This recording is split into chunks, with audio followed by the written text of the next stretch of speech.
This is just a very quick video, and I've titled this Round Numbers because I want to show you some of the most common ones I see. Now, we've talked about this throughout this training program, but let me just show you quickly here. I've been watching GameStop, obviously, very, very closely, and you can see here on this particular wick, we hit 100.2, so literally exactly 100 million. We just touched it, and then what did price do immediately after? Fell all the way back down to 67, so literally fell a third, so like 33% from that high.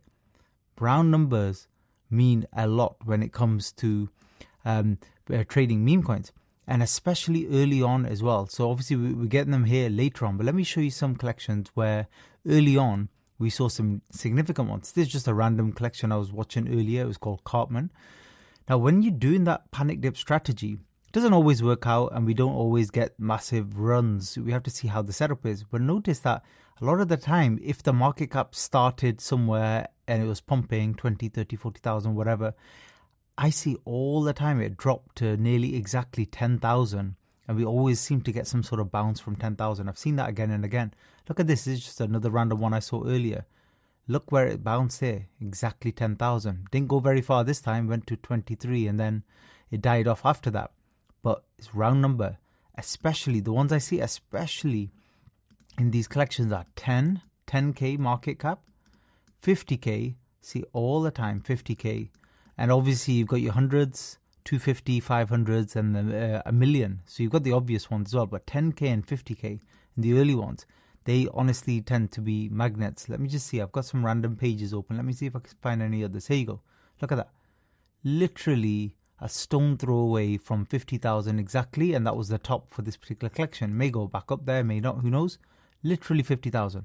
But remember, because you know it's 50, you're not selling at 50. You're taking some profits before, always before. Your transaction might not go through, people sell very quickly. You want to make sure 40, 43, 44, something like that, you're taking profits. You don't need to get it perfect or exact. You're taking some profits. Then we may break through, we may not, obviously, as you know. So that's a couple of examples, well, a few examples right there of the most important round numbers. So as you're going through, looking for new collections and setting up your trades as well, just always keep them in your back of your mind. It doesn't mean ever that they're exactly going to go there. And remember, we talk about previous support and resistance levels as well, which are obviously important for that particular collection. If that particular collection had a high of 30,000 and then came down and is building back up again, where that high is, you want to sell just before that. That's a level in itself, that previous high as well. So don't forget that one as well. Thanks for listening.